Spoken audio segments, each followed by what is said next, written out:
How's it, guys? Welcome to The Food Life. Today we'll be making Panna Cotta. Now let's be honest here for a while. If someone told me that they were making me a Panna Cotta, I'd be blown away, because just saying the name sounds like a very, very difficult dessert. But in fact, it's one of the easiest desserts I've ever made. So just some background about Panna Cotta. The word Panna Cotta directly translates into cooked cream, and that's exactly what we'll be doing today. We'll be cooking the cream and spicing it up a little bit. Okay guys, let's go through some of the ingredients that we'll need in our video. For the Panna Cotta, 500 ml of cream, 100 ml of milk, 100 grams of caster sugar, 4 gelatin leaves, cinnamon sticks, cardamom, or as the Indian people call it, ilachi, something you don't want to find in your biryani, vanilla pods. Now, the vanilla pods are very hard to come by in South Africa. Mine are imported. So you could use a vanilla extract or a vanilla essence. Now you can use a half a teaspoon of this or a half a teaspoon of the vanilla extract. Now for the topping, which is extremely easy to do, and I'll show you how. What you need for that is 500 ml of pomegranate juice, some strawberries, pomegranate, and blueberries.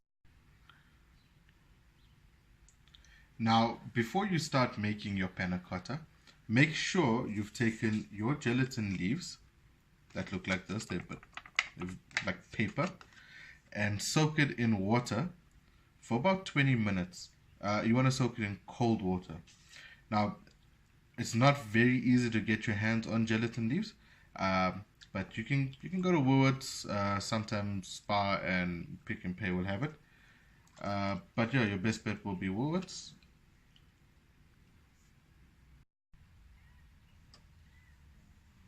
Alright, so for your panna cotta, add your 500 ml of cream,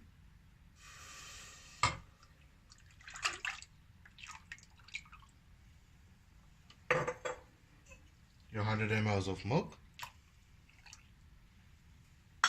and get your caster sugar in early so it stops it from boiling over. Now at this is the stage you will stop at on a traditional panna cotta. But what we're going to do is, as I said earlier, we're going to spice it up a little bit more. So we're going to add our vanilla beans, cinnamon sticks, and our cardamom. Now what you're going to do here is gently bring it up to a boil. You don't want to have a very high heat, as that'll burn your milk. So bring it up to a simmer and then to a boil.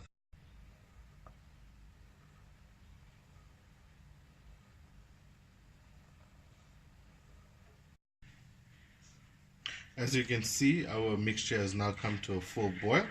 We'll now be removing it from the heat and adding our gelatin.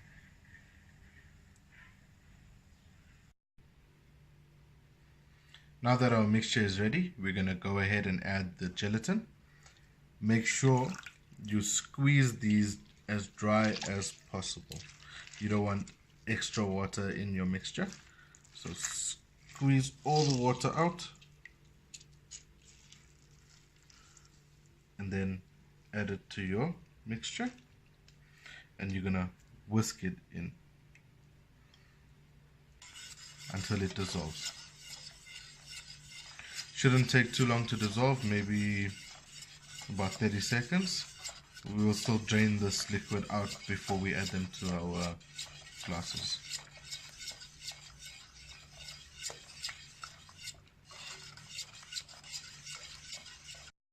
The gelatin is now fully dissolved. I don't see any pieces of gelatin in. The main part is now just tasting to see your flavors. Oh, that's good. It's brilliant. It's thick. It's sweet. You can taste the vanilla, the cardamom, and the cinnamon. We're now going to strain this liquid so we don't get the other pods and cardamom in it.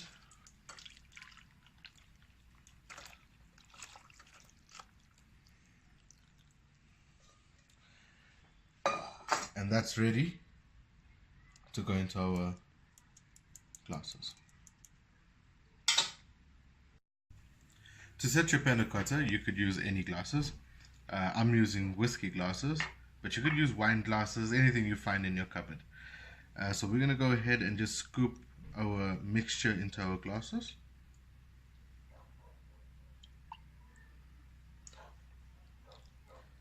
Make sure your mixture cools down to room temperature before you put it into the fridge to set. This is just going to stop any liquid from condensing on the top of the cling film.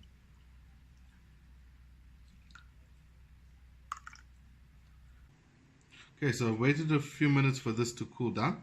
I've wrapped it so you don't get the taste of the fridge inside your panna cotta. I'm now going to stick it in the fridge for about 4 hours and let it set properly. Now for the syrup, we're going to add our pomegranate juice.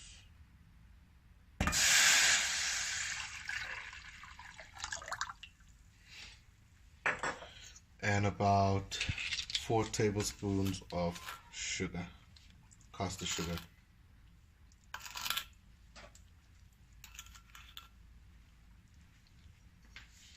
So we're going to give this a little mix, and we're going to let that reduce.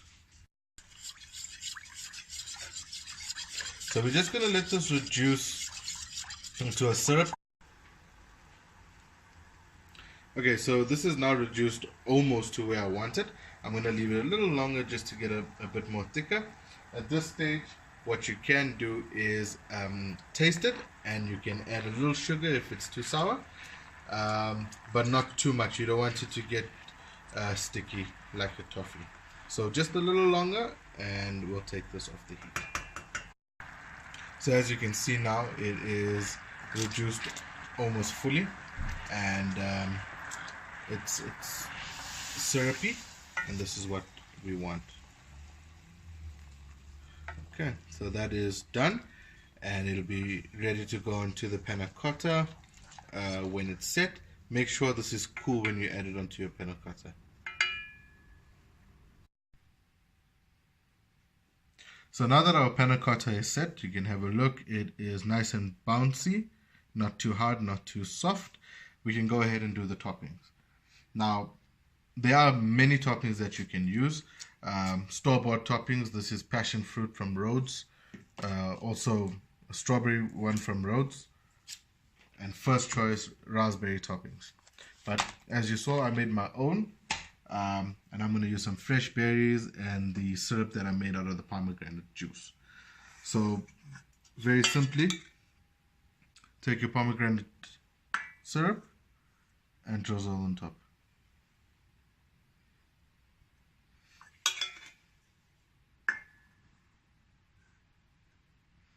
Make sure to give it a nice swirl so it reaches all sides.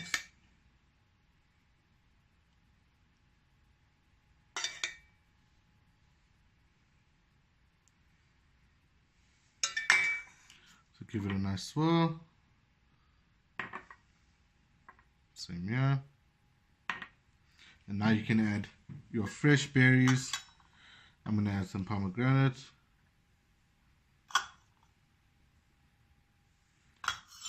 Some blueberries.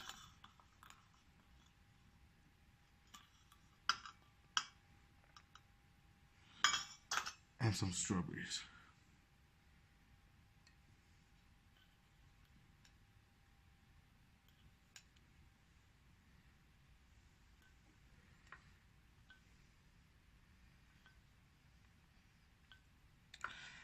And there you have it. Spiced panna cotta.